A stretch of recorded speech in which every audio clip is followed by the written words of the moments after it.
GCSE history. In today's video, we are going to be trying to work towards answering, should the Elizabethan period be considered a golden era of discovery? We're going to be focusing on what was the causes of an increase in Elizabethan exploration. Okay, this will be part of a series of videos that will include looking at eventually the achievements and the ultimate consequences of Tudor exploration.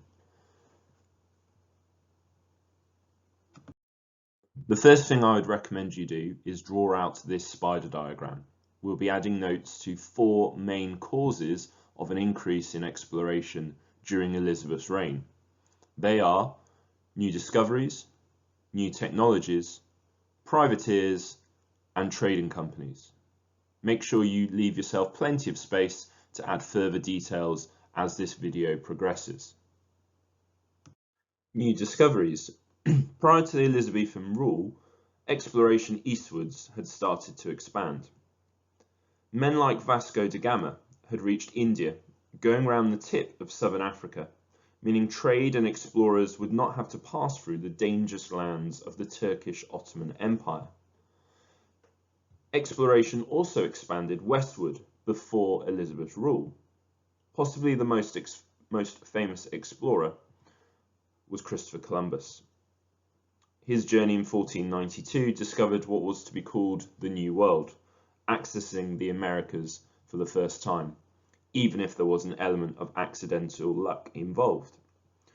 Spanish and Portuguese nations decided to create a monopoly of trade, establishing colonies and arguing they had exclusive rights to the goods and access to these areas.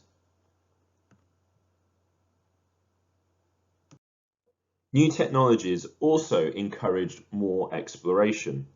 The Renaissance, rebirth, which encouraged learning and a spirit of adventure, injected enthusiasm into exploration and creating new technologies to allow explorers to go further. There was a growing belief that the Earth was round and not flat. The printing press now meant that maps and geographical literature were more readily available. The astrolabe, an instrument used by navigators to calculate latitude, meant that ships' positions could be plotted accurately, and the magnetic compass was also developed. We also see a development in ship construction.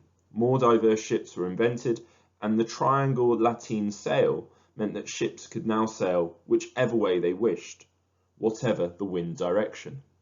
New technologies encourage more discoveries.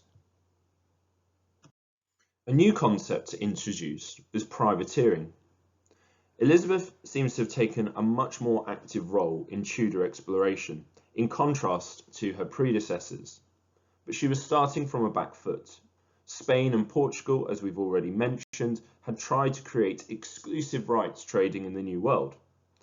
Catholic Spain was not happy with English interests. Elizabeth encouraged pirates and robbing of Spanish treasures. So-called privateers were licensed by Elizabeth's government to commit acts against any ship belonging to England's enemies. Nicknamed sea dogs, this was a lucrative move for Elizabeth, as much of the stolen plunder was put back into the royal treasury. Privateers were encouraged to intercept Spanish trading vessels, which would be including great riches and bullion on board. Privateering wasn't just a one-way street though. It was a way of catching the Queen's attention and favour.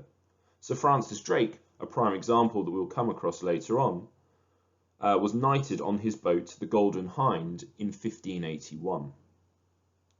Privateering was a lucrative business that undoubtedly led to many successes, but had dangerous consequences to come. It is also worth noting that English explorers were not all sea dogs. Many saw exploration as an opportunity to improve trade, and trading companies were formed because of the connections made by explorers. This included the Muscovy Company, reaching Russia, the Eastland Company to Scandinavia, and perhaps most famously, the East India Trading Company, formed in 1600 at the end of Elizabeth's reign, trading in the Far East with goods such as silks, spices, cotton, and tea. The long-term consequences of this would be felt later on outside of Elizabeth's reign. So what should our final considerations be from this video? The first thing is that new inventions and new discoveries prompted a wave of European exploration, and England was certainly included in this. Spain and Portugal dominated this in the early proceedings until Elizabeth took a more active interest in exploration. And finally, there were many positives for Tudor exploration that led to some great achievements, but also some dangerous consequences, which we will follow up in our future videos. Thanks for listening. I hope you've taken some great notes on this, and I look forward to seeing the success of this in the future.